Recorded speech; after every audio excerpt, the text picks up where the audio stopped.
welcome back to the channel. I'm glad you're back with me today. This is the first real video I've done this year so far. Today's the 14th, I believe. But today I want to discuss the three main parks. Universal is now a three-park giant in Central Florida. But each park, they're not just a copy of one another.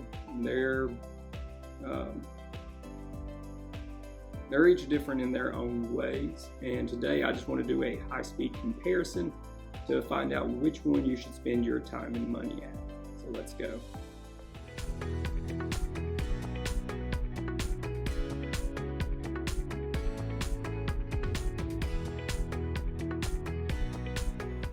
First up is the layout of the parks. Now, Universal Studios, it's a grid largely. It's flat, lots of concrete, very easy to navigate, but it lacks a lot of those natural elements you would like to find with something considered a park. Aside from the Central Park area, there's a real lack of greenery. Now, Islands of Adventure is perfect circle around the water, simple to understand, but there are no shortcuts, not like there are in studios. If you want to go from the entrance to the back, you're going to walk a long way. Now, Epic Universe uses the hub and spoke model, and it's an absolutely stunning park, but it can be physically demanding. It feels like there's a lot of walking back and forth through the central hub, Celestial Park. But that's what connects the land, so you do have to walk back and forth through it. It feels more like a park, whereas Universal Studios Florida feels more like a small city that you're walking through. Now, the second thing we come to is the rides and the wait times. So let's start off with Universal Studios Florida again. Now, this is a park that relies heavily on screen-based attractions.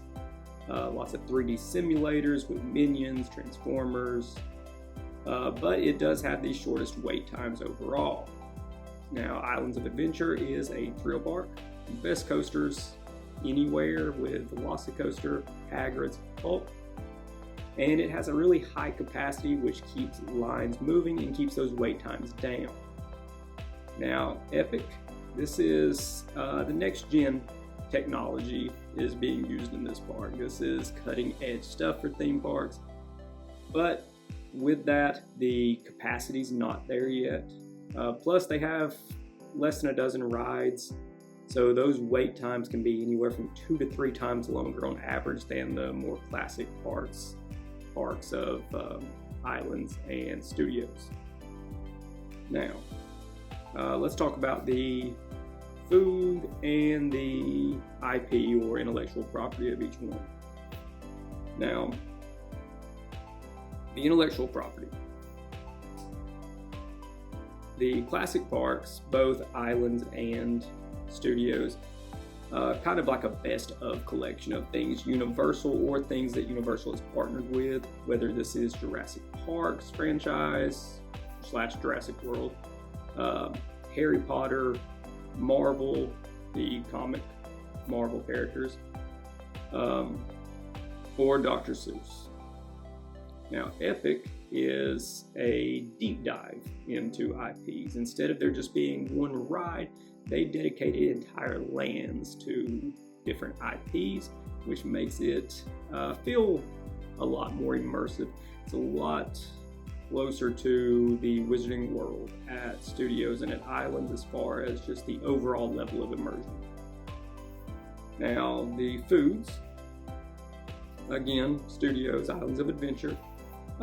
Aside from a few standout items, it's largely considered pretty standard theme park food.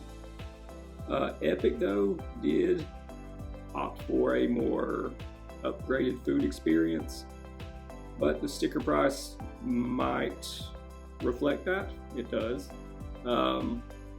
You can expect to pay more for food at Epic than you would at Studios or Islands. that's the main points that I wanted to touch on today. So where to go? Well, obviously I'm going to recommend going to all of them.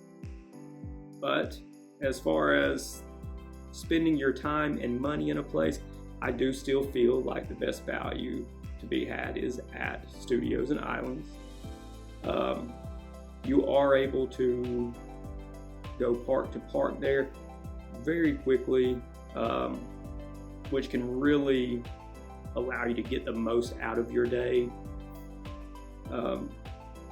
Epic, being so far away from the other parks and from City Walk, it feels out of the way. Even if you were to go back to studios or islands from Epic, you're eating up a lot of travel time throughout the day, and that's not what anybody wants to do. But now, as far as just being a beautiful park, Epic is hands down, they're the winner. It's new though, so it still has that freshness on it. But again, if you just want a very chill day, low weights, I'm going to say studios. If you're a coaster junkie, go to islands. But if you want to see the best and the newest and get the highest level of immersion out of a park, Epic all the way. So, which one are you going to go to this year? Are you going to visit all three? Which one's your favorite if you visited all of them? Let me know in the comments. And until next time, get out there and have fun. Thanks.